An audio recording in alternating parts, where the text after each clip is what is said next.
ನಾನಿವತ್ತು ಒಂದು ಸೀಕ್ರೆಟ್‌ನ ರಿವೀಲ್ ಮಾಡ್ತಾ ಇದ್ದೀನಿ. ಅದೇನಂದ್ರೆ ನನ್ನ ಪ್ರೆಗ್ನೆನ್ಸಿ ಜರ್ನಿ.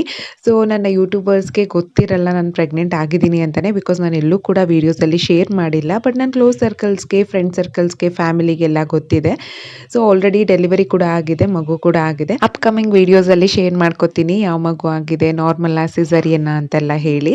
ನಾನು ನನ್ನ ಈ ಸೆಕೆಂಡ್ ಪ್ರೆಗ್ನೆನ್ಸಿ ಫೋಟೋಸ್ ಆಗಲಿ, ವೀಡಿಯೋಸ್ ಆಗಲಿ ಎಲ್ಲೂ ಜಾಸ್ತಿ ಶೇರ್ ಮಾಡ್ಕೊಳ್ಳಿಲ್ಲ. ಡೆಲಿವರಿ ಆದಮೇಲೆ ನಾನು ಶೇರ್ ಮಾಡ್ಕೊಂಡೆ. ಬಿಕಾಸ್ ನನ್ನ ಫಸ್ಟ್ ಪ್ರೆಗ್ನೆನ್ಸಿನಲ್ಲಿ ಕೋವಿಡ್ ಅಟ್ಯಾಕ್ ಆಗಿ ತುಂಬಾನೇ ಸಫರ್ ಆಗಿದ್ದೀನಿ, ತುಂಬಾನೇ ಅನುಭವಿಸಿದ್ದೀನಿ. ಅದನ್ನೆಲ್ಲ ನೆನೆಸ್ಕೊಂಡ್ರೂ ಕೂಡ ಈಗಲೂ ಭಯ ಆಗುತ್ತೆ. ಸೊ ಹಾಗಾಗಿ ನಾನು ಸೆಕೆಂಡ್ ಪ್ರೆಗ್ನೆನ್ಸಿನಾದ್ರೂ ಆರಾಮಾಗಿ ಆಗಲಿ ಅನ್ನೋ ಉದ್ದೇಶಕ್ಕೋಸ್ಕರ ನಾನು ಎಲ್ಲೂ ಶೇರ್ ಮಾಡ್ಕೊಳ್ಳಿಲ್ಲ ಫೋಟೋಸು, ವೀಡಿಯೋಸ್ ಎಲ್ಲ. ಹಾಗಾಗಿ ಜಾಸ್ತಿ ವೀಡಿಯೋಸು ಕೂಡ ನಾನು ಮಾಡ್ಕೊಳ್ಳಿಲ್ಲ. ಸೊ ನಾನು ಎಲ್ಲಿ ತೋರಿಸ್ತಾ ಇದ್ದಿದ್ದು ಅಂತ ಅಂದರೆ ಚೆಕಪ್ ಎಲ್ಲ ಮಂಡ್ಯದಲ್ಲಿ ವಿದ್ಯಾನಗರಲ್ಲಿರೋ ರಾಮಕೃಷ್ಣ ನರ್ಸಿಂಗ್ ಹೋಮಲ್ಲಿ ತೋರಿಸ್ತಾ ಇದ್ದಿದ್ದು. ಅದು ಸುಶೀಲಮ್ಮ ನರ್ಸಿಂಗ್ ಹೋಮ್ ಅಂತಾನೂ ಕೂಡ ಫೇಮಸ್ ಆಗಿದೆ. ನನ್ನ ಫಸ್ಟ್ ಪ್ರೆಗ್ನೆನ್ಸಿಲೂ ಕೂಡ ಚೆಕಪ್ ಎಲ್ಲ ರಾಮಕೃಷ್ಣ ನರ್ಸಿಂಗ್ ಹೋಮಲ್ಲೇ ಮಾಡಿಸ್ಕೊಂಡಿದ್ದು.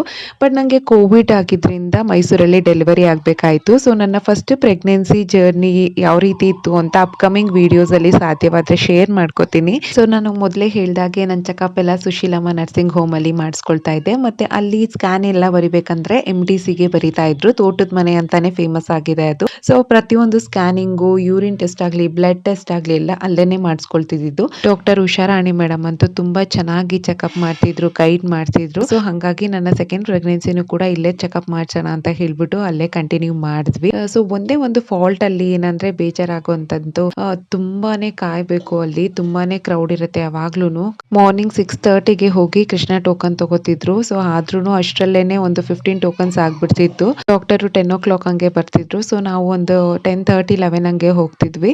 ಸೊ ನಾವು ಚೆಕಪ್ ಎಲ್ಲ ಮುಗಿಸಿ ಮನೆಗೆ ಬರೋಷ್ಟರಲ್ಲಿ ಮೋನು ಸ್ಕೂಲ್ ಬಿಡೋ ಟೈಮ್ ಆಗ್ತಿತ್ತು 3 o'clock. ಸೊ ಅಷ್ಟು ಲೇಟ್ ಆಗಿಬಿಡ್ತಿತ್ತು.